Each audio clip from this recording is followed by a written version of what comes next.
Laster Nafarroko parlamentuan eginen den kontratu publikoen legeari 12 ekarpen egin dizkiote gaur ELA eta LAB sindikatuek.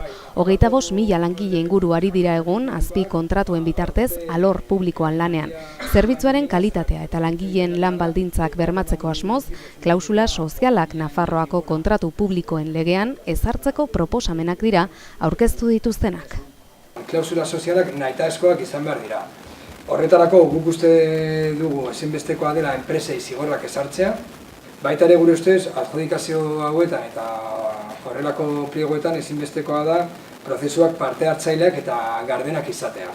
Eduki sozialaren barruan guk uste dugu lehenik eta behin lege honek bermatu behar duela subrogazioa. Hau da, azpikontrata guztietan, berdin du kontratu mota batean edo zein bestean, ezinbestekoa da langileek bere subrogazioa bermatua izatea.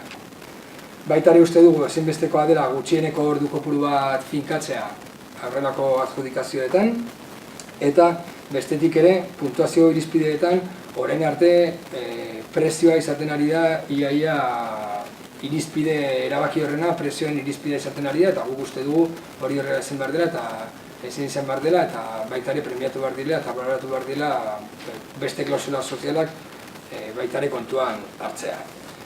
Eta azkenik, bai da eta alabentzak beste bi gai bereziki garrantzitsuak direna, bete behar dituzte azpikontraten klausula hauek direla batetik lan osasuneko legedi osoa bermatzea eta bestetik baita ere euskararen erabilera bermatzea. Nafarroako gobernuak gaiaren inguruko lege egitasmo bat du prestaturik, baina sindikatuek salatu dutenez horren garapenean gobernuak ez ditu sindikatuek egindako ekarpenak kontuan hartu. Zerbitzu publikoen kalitatearekin benetako konpromisoa hartzeko, zeinolako zerbitzua nahi den eztabaidatu behar dela iritzi diote. Gure iritziz, administrazio publikoa arduratu behar da ematen diren zerbitzuen kalitateaz, azpikontratatuenaz ere bai. Eta ez dago kalitatezko zerbitzurik, zerbitzu horiek lan baldintza prekarioetan ematen baldin badira.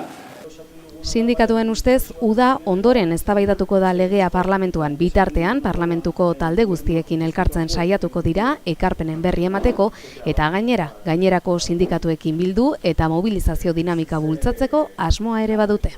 Bai, Nafarroako kontratu publikoak badaukate